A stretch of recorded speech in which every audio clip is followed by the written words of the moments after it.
Bom, só para que a gente consiga entender o contexto desse caso. Uma pessoa foi presa em flagrante delito pelo crime de tráfico de drogas porque foi encontrada uma certa quantidade de droga com ela. Dentro da casa dela, a polícia foi lá, tinha informações de que tinha droga ali dentro e, sem o consentimento dos moradores, ingressou na residência e conseguiu de fato encontrar alguns tijolos de maconha. Fez a prisão em flagrante e essa prisão em flagrante foi convertida em preventiva. Em seguida, houve instrução do processo e essa pessoa acabou sendo condenada pelo crime de tráfico de drogas nos seguintes termos. A pena base foi fixada em 5 anos, ou seja, o mínimo do tráfico de drogas. Não tinha nenhuma circunstância agravante ou atenuante para ser considerada. E nas causas de aumento e diminuição de pena, não foi aplicado o redutor do parágrafo 4º da Lei de Drogas, que poderia diminuir essa pena.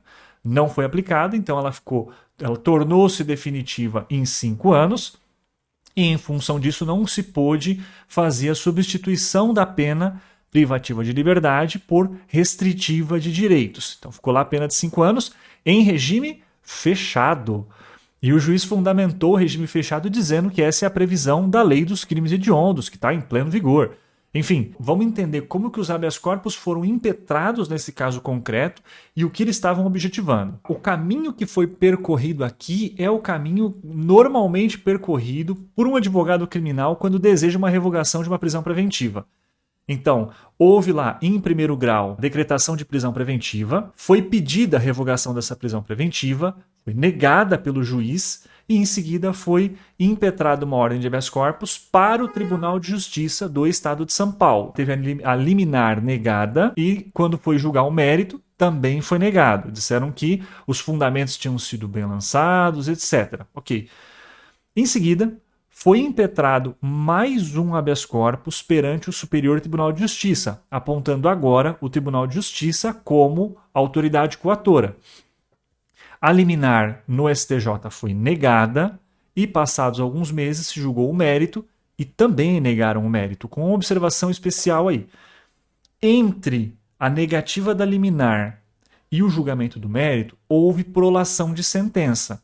E na sentença, o juiz reafirmou que a preventiva era necessária, mas ele não lançou novos argumentos. Ele basicamente reiterou aquilo que já havia sido decidido anteriormente. Por esse motivo, no STJ, os ministros entenderam que o habeas corpus não estava prejudicado. Então, eles poderiam fazer o julgamento do habeas corpus mesmo assim. Fizeram o julgamento e negaram a liberdade para o paciente. E não se manifestaram sobre os termos da sentença. O objeto do habeas corpus era só a questão da revogação da prisão preventiva. Depois do julgamento do mérito desse habeas corpus no STJ, houve uma nova impetração, agora mais concentrada nos termos da sentença. E aí veio lá uma argumentação falando que a sentença não se aprofundou nas razões pelas quais a prisão deveria ser mantida, então por isso tinha que ser revogada a prisão. E o STJ negou esse habeas corpus mais uma vez, afirmando que toda essa questão já havia sido decidida anteriormente e não haveria por que entrar nessa discussão novamente. Então, rejeitou sem se aprofundar no caso, no pedido. Aprofundou-se na primeira vez. Em seguida foi impetrado mais um habeas corpus perante o STF. E é desse habeas corpus que eu quero falar. O relator do caso é o ministro Nunes Marques. E o que me chamou a atenção aqui é que ele fez a seguinte análise. Esse habeas corpus foi impetrado em cima daquele segundo habeas corpus do STJ. Aquele que não chegou a se aprofundar nas razões da prisão. Ele se limitou a dizer que, como essa questão já tinha sido apreciada num primeiro habeas corpus, eles não iam fazer essa análise. Então, desse segundo, partiu o habeas corpus que subiu para o STF. E aí o ministro Nunes Marques fez o quê? Falou, olha, tendo em vista que a questão não foi apreciada no STJ, apreciá-la agora significa supressão de instância. então eu não vou fazer essa análise e está negado o habeas corpus. Ele não negou a liminar do habeas corpus, ele negou liminarmente o próprio habeas corpus. E isso fez com que os impetrantes entrassem com um agravo regimental para levar essa discussão para a turma. No julgamento feito pela turma, o ministro Nunes Marques insistiu na posição dele de negar o habeas corpus e o ministro Gilmar Mendes abriu divergência dizendo que não, que esse habeas corpus deveria ser concedido para que a prisão fosse revogada, mas ele foi além, e essa parte é que me surpreendeu, isso não estava nem em discussão. Mas como já se observou de plano que a sentença era manifestamente injusta, foi concedido habeas corpus de ofício para que o juiz de primeiro grau refizesse a dosimetria da pena e considerasse a causa de diminuição do parágrafo 4º da Lei de Drogas. E mais do que isso, que afastasse o regime fechado, porque não tem mais lugar esse entendimento que, por se tratar de crime hediondo ou equiparado hediondo, o regime inicial deve necessariamente ser o fechado, mas deve ser um regime compatível com a pena aplicada, ou seja, de acordo com as fórmulas do artigo 33 do Código Penal. Vamos dar uma olhada aqui só na parte final do que decidiu o ministro Gilmar Mendes. Portanto, diante dos fundamentos expostos, dou provimento ao agravo regimental para conceder a ordem de habeas corpus, a fim de revogar a prisão preventiva decretada pelo juízo tal, da comarca tal, processo tal, em favor do paciente fulano de tal, se por outro motivo não estiver preso, sem prejuízo da análise motivada da aplicação de medidas cautelares previstas no artigo 319 do Código de Processo Penal pelo juiz de origem. Ou seja, ele está falando aqui que até podem ser aplicadas medidas cautelares diversas da prisão. No entanto, isso precisa ser devidamente motivado e não simplesmente aplicado. E aí, prosseguindo, além disso, de ofício, diante da ilegalidade manifesta, concedo habeas corpus para determinar ao juízo de origem que refaça a dosimetria com a aplicação do redutor previsto no artigo 33, parágrafo 4º da Lei de Drogas, infração a ser motivadamente fixada. Tem ali um patamar mínimo e máximo estabelecido pela lei, e o juiz vai ter que fundamentar para colocar ou no mínimo ou no máximo. E em seguida determino que analise com a devida motivação e em conformidade com a jurisprudência deste Supremo Tribunal Federal a possibilidade de conversão da pena em restritiva de direitos e o regime inicial adequado à nova pena fixada, vedado o regime fechado. O que ele quis dizer aqui basicamente? A pena tinha sido de 5 anos. Se você aplica o redutor do parágrafo 4º, necessariamente isso vai cair abaixo de 4 anos. E aí vai se tornar cabível, vai se tornar possível a substituição dessa pena privativa de liberdade por uma pena restritiva de direitos. É disso que ele está falando aqui. E no final das contas, esse é o tipo de coisa que todo mundo que está atuando no processo sabe. Todo mundo sabe, o advogado sabe, o juiz sabe, o promotor sabe. Só que existe uma questão anterior que define tudo isso, que é a seguinte: se será aplicado esse redutor ou se não vai. Se você não aplicar o redutor, não vai ter como substituir essa pena. E se você aplicar o redutor, vai dar para substituir. Fatalmente a situação vai ser essa. Claro que tem exceções, para tudo no direito tem exceções, mas essencialmente a situação é essa.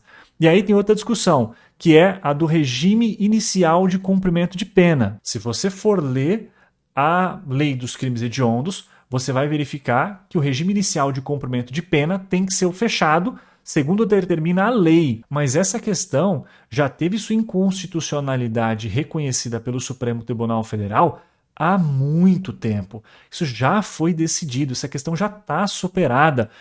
E mesmo assim, existe essa dificuldade em conseguir se valer desse tipo de entendimento. O que você enxerga aqui na prática é o que acontece demais em muita vara criminal por aí. Você tem uma sucessão de temas já pacificados, uma sucessão de temas que você já tem jurisprudência consolidada sobre isso, mas existe uma renitência muito grande em se valer desses entendimentos. E mais uma vez, se nós formos olhar as decisões que foram proferidas ao longo desse caso, nós vamos ver aqui que todas as decisões foram fundamentadas com jurisprudências. A questão é que existe uma escolha muito seletiva das jurisprudências que são colocadas, e algumas simplesmente são ignoradas. Não por acaso, quando não se aplica o redutor do parágrafo 4º, se utiliza uma série de jurisprudências do Tribunal de Justiça do Estado de São Paulo. No mesmo sentido, quando vai se determinar o regime fechado como inicial cumprimento de pena, se utiliza uma série de jurisprudências do Tribunal de Justiça aqui de São Paulo, que tem posicionamentos dessa forma. E quando você vai para o âmbito do STJ, você já tem amplamente isso aceito. Então, a questão é, quem tem acesso à justiça? Quem tem condições efetivas de chegar até o STJ, e nesse caso até o STF, e se valer desses entendimentos mais favoráveis à defesa? Veja que aqui você não tem um entendimento que foi tirado da cartola por uma pessoa. Não, essa questão já está muito bem definida há muito tempo. Aliás, todas essas questões. E o habeas corpus é o veículo pelo qual você vai buscar uma série de entendimentos como esses. O que me chamou a atenção nesse caso é que houve a postura de uma pessoa, nesse caso do ministro Gilmar Mendes, que aparentemente viu o caso e decidiu olhar mais a fundo e resolver os problemas do caso. Porque vejam só vocês, se ele tivesse concedido a ordem de habeas corpus para revogar a prisão preventiva, esse réu seria colocado em liberdade. Só que já tinha sido interposto recurso especial para derrubar a questão do parágrafo 4º, que não tinha sido aplicado quando deveria ter sido aplicado, da substituição da pena por restritiva de direitos, da busca por um regime inicial de cumprimento de pena menos gravoso, que era possível, e mais uma questão que está sendo discutida lá também, e que não foi derrubada por esse habeas corpus, que é: a polícia ingressou na casa de uma pessoa sem o consentimento dessa pessoa e sem ter mandado de busca e apreensão. Então, existem elementos aqui que dão a entender, isso vai ser apreciado pelo judiciário no momento oportuno, mas que dão a entender de que essa colheita de provas ela é ilegal e por tudo que veio a partir daí também é ilegal. Mas veja você que o fato do ministro Gilmar Mendes ter se debruçado sobre isso e ter tido disposição para dar mais do que estava sendo pedido, porque tinha questões óbvias ali que precisavam ser enfrentadas, vai desonerar o próprio Supremo Tribunal Federal, que mais tarde teria que se debruçar sobre isso. Se não fosse agora, seria depois. A única diferença é que esse mal que está sendo aplicado injustamente porque não é o que a lei determina, a lei dá outros caminhos, a pessoa estaria suscetível a esses males durante muito mais tempo. E só depois, quando a justiça a seu tempo permitisse que isso chegasse novamente ao STF, é que ela teria garantido o direito da aplicação do benefício do parágrafo 4º, da substituição de pena, de um regime menos gravoso e etc. Resumindo aqui, para a gente finalizar isso é para que você entenda a importância do habeas corpus, isso é para que você entenda o quanto é importante você saber manejar o habeas corpus, você saber formular um pedido e você saber o que você pode buscar por meio do habeas corpus, mas saber também que você precisa ser resiliente, que o advogado criminal precisa dessa resiliência. Porque você tem aqui, se você for analisar por uma perspectiva, você tem aqui uma sucessão de derrotas. Foi feito um requerimento para revogação de prisão preventiva em primeiro grau, perdeu. Foi para o segundo grau, perdeu. Foi para o STJ, perdeu de novo. Foi de novo para o STJ, perdeu mais uma vez. Foi para o STF, perdeu. E aí entraram com agravo regimental para mandar para a turma e aí sim conseguiram ganhar e ainda assim ganharam apertado, porque o ministro Nunes Marques e a ministra Carmen Lúcia negavam o agravo regimental para não conceder esse habeas corpus. E aí o ministro Gilmar Mendes, acompanhado pelo ministro Luiz Edson Fachin e o Lewandowski, acompanharam o Gilmar Mendes para conceder por 3-2 apertado no sufoco.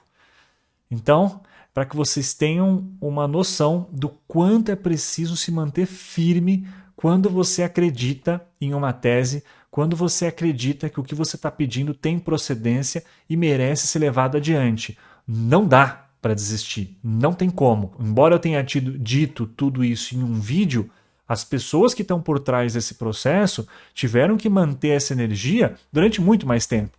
Porque isso aqui levou mais de um ano para para tramitar tudo isso, todo esse monte de pedido. Esse é o arroz com feijão.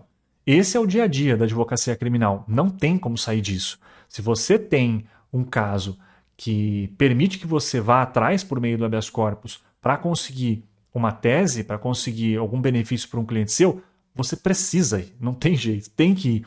Tem que ganhar, tem que ir atrás. A gente não pode simplesmente dar de ombros e falar que tá tudo bem e ficar esperando cair do céu. Não tem jeito. É isso. Eu espero que você tenha gostado. É o primeiro vídeo que eu trago nesse formato. Eu devo trazer mais vídeos assim, mas eu preciso saber de você, se você gostou desse conteúdo, se ficou claro, se você sentiu falta de alguma coisa, o que você gostou. Comenta aqui embaixo, fala para mim, porque isso vai me ajudar bastante em corrigir os meus próximos conteúdos para trazer mais coisas e com mais qualidade para você que está aí assistindo.